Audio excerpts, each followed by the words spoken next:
Hello, this is One Awesome Cool Dude here, and I've heard this really disturbing comment by the TDC Lair. Yes, him again. I know I mentioned him in a lot of my videos, but I had to respond to this. She said the V word on motorcycles. No, he didn't randomly say the word while he was riding on a motorcycle, but he was picturing...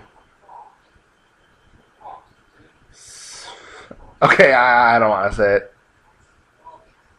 Anyways, what I wanted to say is, it's real. It's all real.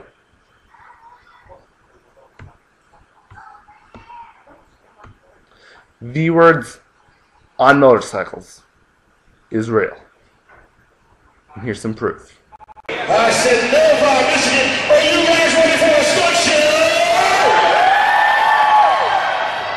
This young man hails all the way from Oklahoma City, Oklahoma. Please show some love for Mr. Eric